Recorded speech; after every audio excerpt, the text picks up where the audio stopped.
عمرك سألت نفسك ليه واحد ممكن ياكل زي الفيل وزنه ما يزيدش؟ وليه واحد ممكن يزيد 2 كيلو لو شرب كوباية مية؟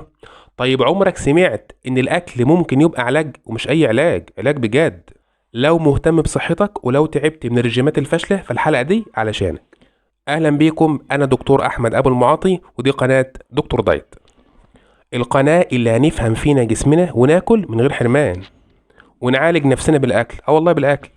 خلينا نبدأ من الآخر. التغذية العلاجية مش دايت ومش حرمان ومش رز بسمتي وصدر فرخة مسلوقة وخلاص. التغذية العلاجية يعني أكل مظبوط لشخص مظبوط في وقت مظبوط لحالة صحية معينة.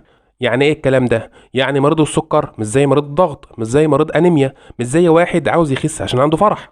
يعني مثلا مين فينا ما سمعش الجملة دي؟ كل ده صحي، تلاقيه واكل 3 كيلو تمر ويقول لك اصل التمر صحي. صحي بس مش لما تاكله كأنه تسالي. او واحد يقول لك انا ما باكلش غير فاكهه بس تخين. ما هو طبيعي يا حبيبي، ما انت بتشرب عصير مانجا اكتر ما بتشرب ميه. ليه بقى التغذيه العلاجيه مهمه؟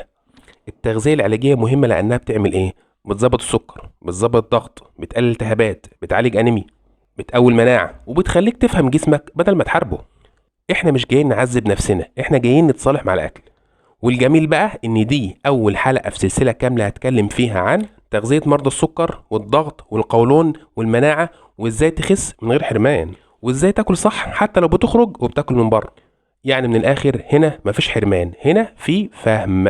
لو حاسس ان الكلام ده لمسك، ولو حاسس انك زهقت من كميه الدايت اللي بتيجي على كرامه الواحد، ما تنساش تعمل لايك وتفعيل زر الجرس واشتراك في القناه عشان توصلك كل الحلقات الجديده من دكتور دايت. افتكر دايما الاكل مش عدوك، الاكل صاحبك اللي لازم تفهمه.